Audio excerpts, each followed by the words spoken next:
I exposed my aunt after she claimed I was faking my disability for attention. She then ends up attacking me and putting me in hospital. I, 31F, was born with a severe genetic disorder called EDS, hypermobility type. The illness varies greatly from person to person. Most can lead relatively normal lives with some pain and problems. EDS is essentially a group of disorders caused by defective collagen in the body. This results in a host of issues, including joint hypermobility, which causes joints to be so loose and unstable that they dislocate or subluxate, partially dislocate, constantly. Severe joint and soft tissue pain due to the constant dislocations and the resulting damage to the joints, among other things. Extreme chronic fatigue. Skin that bruises easily and, in thin areas, can even tear. Dizziness when standing up because my blood pressure drops rapidly. About 11 years ago, my disorder worsened significantly, and I was forced to start using a wheelchair to get around, as walking more than 100 feet became extremely dangerous for me. The risk of falling due to a hip dislocation was high. In the last 3 years, I upgraded to an electric wheelchair because pushing a manual chair became too painful. For reasons I don't fully understand, my aunt, 54F, has an extreme dislike for disabled people, especially those in wheelchairs who can still move their legs. For 11 years, whenever we were alone, she treated me worse than a dog and insisted that my disorder was completely fake and made up. She claimed I was lying about it because I wanted all the attention focused on me, believing I was jealous of anyone else receiving attention, especially her. I tried to confront her about it and talk things out, but since I was already overwhelmed by my condition, I ended up keeping her comments to myself. Since I'm not confrontational and don't see her often throughout the year, I didn't want to burden anyone with it, especially as I already had to ask for so much help from the people around me, and my parents were exhausted from all the doctor's visits during that time. So, for the past 11 years, I've just ignored every comment she made when we were alone because I had grown accustomed to it. I absolutely didn't care what she thought at this point, and knew she was just being an idiot. That was until things really escalated last week when I went to visit my aunt for our yearly family dinner. She was the one who organized the dinner this year.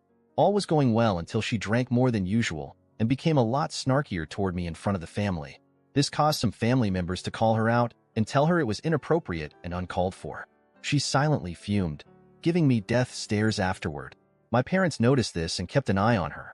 Unfortunately, at some point, I went into the kitchen on the other side of the house to take a break from my aunt's stares and take my medication in private. My aunt followed me into the kitchen and closed the door behind her. I knew this wasn't good since she was clearly intoxicated, so I discreetly started recording the incident on my phone. Since the door was closed and we were far from the others, with many people talking loudly in the other room, no one could hear us, even if I screamed.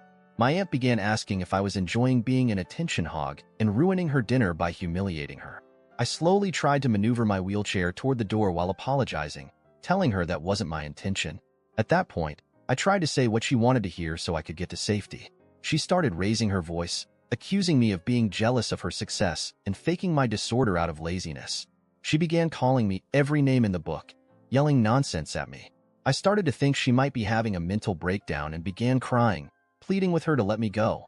Realizing I needed to get out of there, I decided I couldn't do so in my chair, so I tried to get out of it.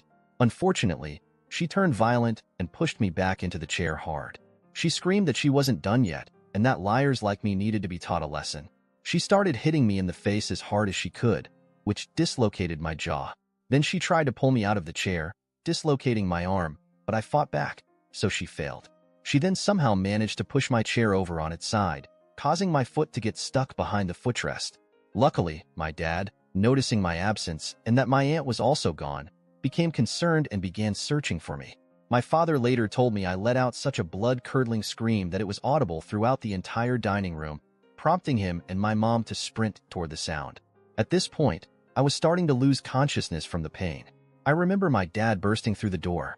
From what I was told, my dad body-slammed my aunt, his younger sister, and punched her to make sure she stayed down. My mom screamed for someone to call 911, which my nephew did immediately. My mom then got me free from the wheelchair and tried to recall her first aid training. Meanwhile, my dad pinned my aunt to the floor while my aunt's husband stood there in complete shock, not knowing what to do.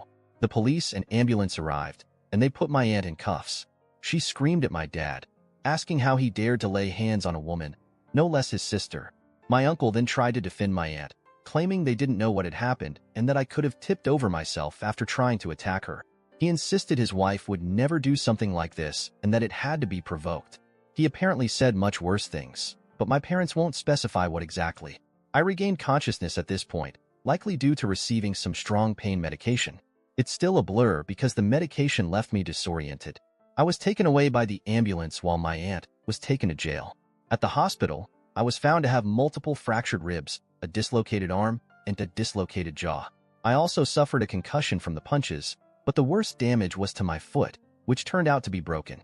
I also have cuts and scrapes everywhere because my skin is so fragile.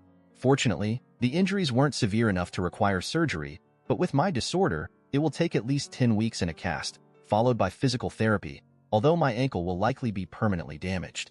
I feel guilty for ruining someone's life. I've gotten multiple voicemails from different numbers with her screaming how I ruined her life and probably their finances after this. My uncle is trying to save his own reputation by sticking to my aunt's side, but that's short-lived since he wants a divorce. A few family members and them are making me doubt if I've done something wrong here, so that's why I'm asking if I'm the a-hole. Edit. Also, for some of the questions, yes, we're getting a restraining order and pressing charges. The thought of her coming after me is too much. For people wondering how I was given pain meds when I wasn't conscious. As I said, I think I regained it due to pain meds, but I don't remember a lot of what happened due to the pain, but I'll ask my parents when I got the meds. My parents are reluctant to talk about how they found me and what happened because they'd rather have those memories buried instead of haunting me. The footage was handed over to the police and is backed up on multiple platforms. I'm currently thinking I'm going to sue since I have insurance that covers legal costs for me. TLDR. My aunt ended up putting me in hospital and severely injuring me because she thinks I'm faking my genetic disorder to get attention. I recorded the whole attack and put it online after they tried to say I'm lying and I attacked her. Now everyone in our family has gone no contact, even her church. Her husband wants to divorce her, so she's AITA for posting it online and ruining her life.